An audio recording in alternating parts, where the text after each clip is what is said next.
right. So in our continuing process of answering questions that were posed to us in the rate and the reviews in Apple. Oh, by the way, if you haven't and you're listening to this, please go rate, review, and let us know what you think. It means a lot to us. And if you have, thank you so much, and keep listening. So this time, what we're talking about, John, is looking back in the past. We had a question from a good friend and student of ours, Michelle Bryan. Hi, Michelle. She asked, did you actually start high, as meaning like full value, like as far as your prices go, on day one when the doors opened up? And she said, if not, and you could go back and do it all over again, would you have? And then she goes on to say, do you think you'd be where you are today if you had? If so, if you started at top prices, how would you address the very real issues of those who simply couldn't walk through the doors and commit to you because of budget issues? Big question. So the breakdown basically is kind of what do you charge when you open up a studio for the first time? Do you go full prices, or do you do a big discount on your prices and kind of move from there? And so what would we have done in the past, Chris? You and I talked about this a little bit. Well, I think it's important to say, so we've opened 4 yoga studios. We started with the first one in 2005. We opened up the second one in 2007. We then did renovations. So we kind of opened up a third, but it was the second room inside of the first yoga studio in 2009. Then we opened in a whole separate market in Richmond, in Virginia, in 2012. And then we did a second one up in Richmond, but just on the south side, in 2015. And what we did from the beginning, 2005, to what we did in 2015, it changed. So it's a multi-layered answer. Yeah. And so really the gist of it, so when we first opened up, the very first studio we opened up, and we had very little experience, knowledge, understanding of the best ways of doing it. I look at it now, and there are so many people that are able to do it and are successful opening up studios of all kinds, but yoga studios, and there's a track record and people know what to do and what specifically to do to be successful with it. But we didn't know at the time. This was 15 years ago. What we did is we threw a party, and which is kind of cool, because like there's things like you throw a campaign, like there's a launch campaign is what it's called in the marketing world. And so we kind of did that, which is like a little kudos to us, I think. Without knowing what the hell we were doing. We threw a party, had a bunch of people come to it. And then we gave out bonuses for signing up for any packages on that night, which was pretty cool. But as far as our prices went, we just went with low prices right off the bat. Yeah, so we didn't discount, but our full value at the time, I believe, was $83. Yeah, we started at $83. So at the time, our package structure was, we did an unlimited, which was a 12-month contract, and then we did unlimited at a 6-month contract, and we did unlimited at a 3-month contract, and that was the differentiation for the price points. And then we did the 10, 20, 50 cards and all that stuff, and then single visits. So we didn't discount, but what we did was we just added bonuses for that party, anyone who attended. But other than that, to get people through the doors, what we did was a free class. Anyone who came in, I don't care where you were, where you're from, if you ever practiced, not, like, you get a free yoga class with us. That has changed. I don't necessarily, in certain instances, a free class can be beneficial to get people in your doors, as far as a lead generation, to get these new people into the doors and like have them experience what you do. I don't believe in that anymore. I believe that people that pay more attention. And so would we go back and change it? Yes. First, we would charge more for the services that we were providing.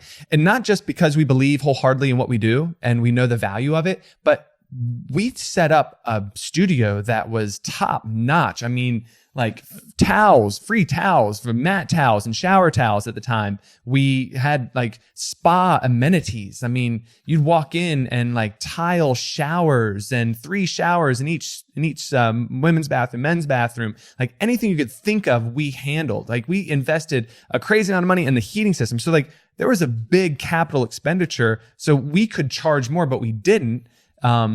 And so that's one thing we would change. We would definitely charge more. And that's one of the challenges of opening up studios. There's an upfront cost to it. So you have to get people in the doors as soon as possible, because you're already running at a loss, right? So that in business they call it the J curve, and you're starting off at a loss. So you got to get people in the doors. So with that, I would, if we would have done it similar to what we did before, I would have said, here's the price, and the first 50 to 75 to 100 people get it for this discounted rate to get people in the door and get your memberships up. And then people knowing what the actual value is and getting it at a discount makes them feel amazing, right? They feel good because they're getting a discount, and you're getting a base of students in the door. Now, with that said, knowing what we know now, we would do it completely different. And how was that, Chris?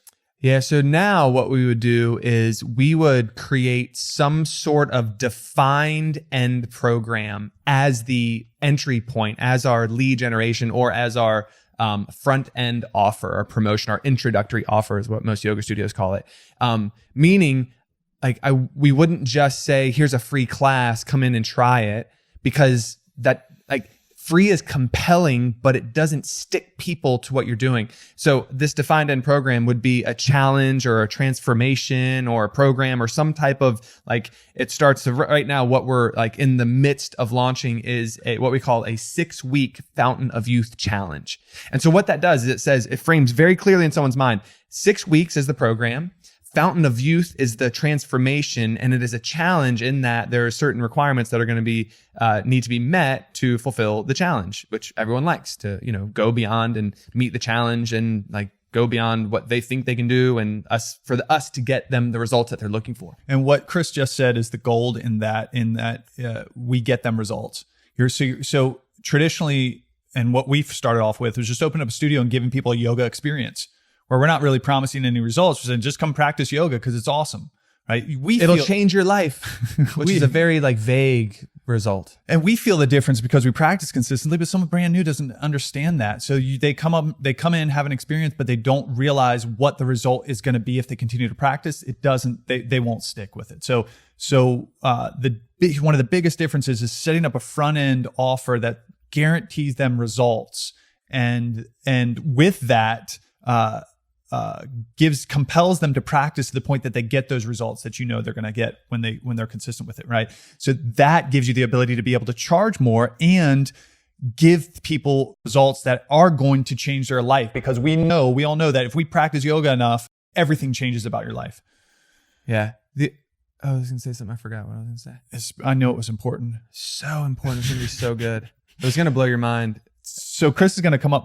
He's going to think of it. It's going to pop back into his steel trap in just a moment. But the other thing I want to mention about this is, so that front end offer also is more expensive. Oh, forget it. I remember. Shut up, John. I'm going to talk now. Man.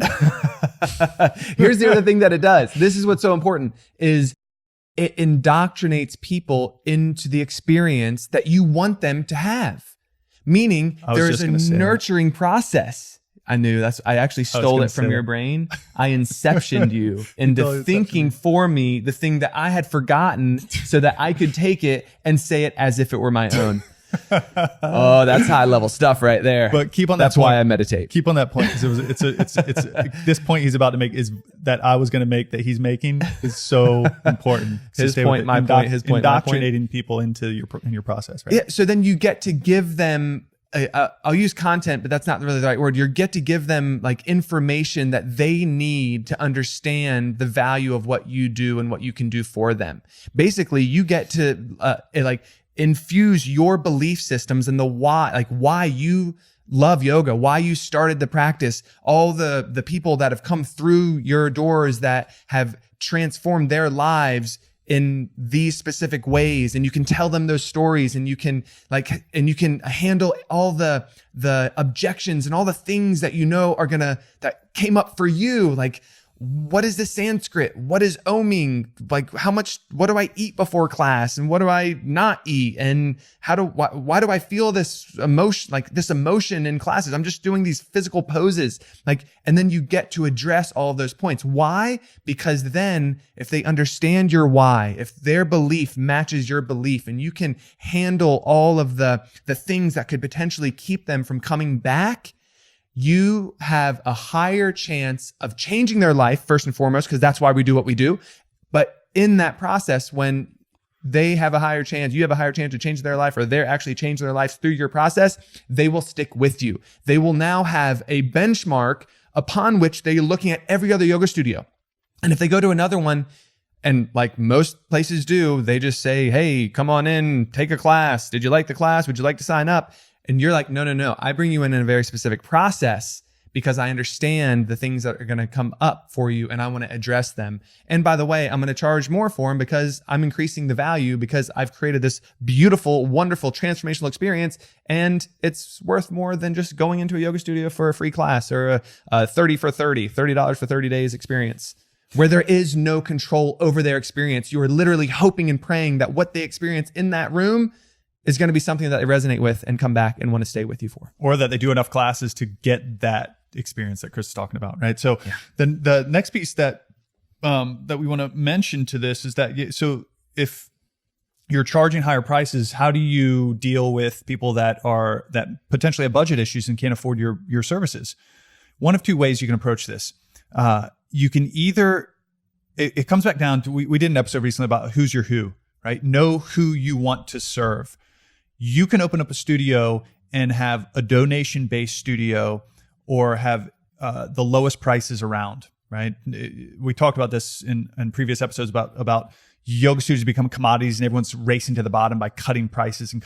So you can either be Walmart or you can be Gucci, right? You can be the lowest prices, which there's a market for, right? You can provide a service for people that can barely afford it, or that is donation based, where you have enough people coming in that you're able to pay your bills, right? So there's that way, and there are people, Yoga for the People. There's a studio in New York, and he actually opened one up in LA. But there is density, guys, right? So if he's doing a donation-based studio, but he's doing it in places that are densely populated where it can actually work. So there is that option, right? You can play on that, but that means you have to have a lot of people coming in. The other way you can play is at the higher end, right? And what that means is if people can't afford your service, then your who's different, right? You're working with people that can afford your service, or no, and so this kind of brings up another question, which I'm going to let Chris field, is like, if it's valuable enough for somebody, they will afford it, right? And you see this because how does a homeless person also have a cell phone, right? How does a homeless person able to drink every night, right? Because they value a cell phone, or they value that drink so much so that they will find a way to pay for it, right? They'll find the money to pay for those things that are meaningful to them. So that's the other way around it. Chris can chime in on this. Yeah, it's an interesting question, because where it comes from is this desire to serve everybody. And you believe that what you do is going to change lives, and it will. And the rub is but I can't change everyone's life. So I have to be clear about whose lives do I want to change, and are they willing to pay for the transformation? And there's a lot embedded in that. Like, am I able to articulate the value and the result that they're going to get up front so that they can perceive the value? Because once they make the purchase, in their minds, whatever problem you're solving has already been solved. And then it's just time for you to deliver on it.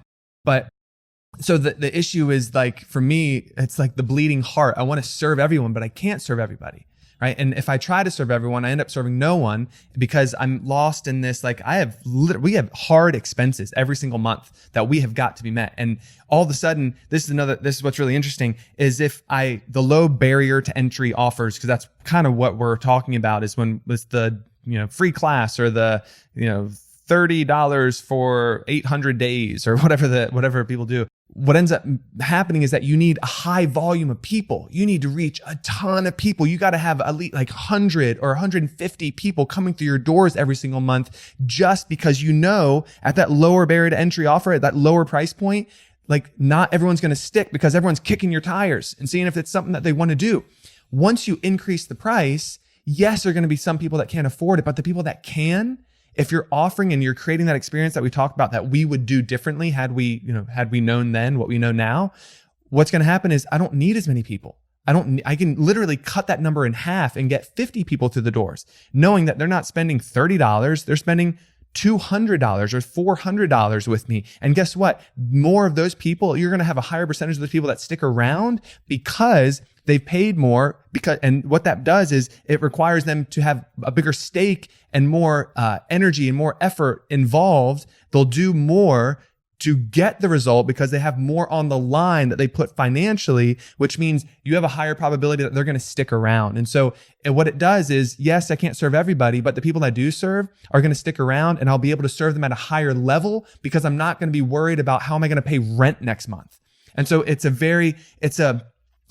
conceptually, it's easy to wrap your brain around. The challenge is in the practical application of it, because at some point you got to ask, man, it's $300. And if you have, like, for me, I had this like poverty consciousness, this scarcity mindset where I didn't feel the value of that for a really long time. I'm like, I don't know if I could, I don't think I could afford it. You're not filling your own wallet, and you're not the person that you're selling to, right? So it's really important that, like, understanding it, but then in the practical application of it, that's where the rub is, really. So, but anyway, my real point is, you don't need it makes it an easier time operating the business because I don't need as many people coming through the doors. The people that do come through the doors, I can serve them at a higher level, which means I can give them the more results and they'll stay around longer, and I'll have more memberships, and all of a sudden everyone will win. Yeah. And so the next part of the question that Michelle asked is, like, in January and January, September, these times where the holidays are over in January, or summer's kind of over, kids are back in school in September. So she was wondering, do we change your prices during that time? And the answer to that, honestly, is no, you don't change your prices during those times when it gets busier, but you create offers. Right. There's a whole process of creating really good offers that's for a different episode. But it's not like there's a saying, Chris and I were playing around with the saying, that you don't offer specials, you make your offers special.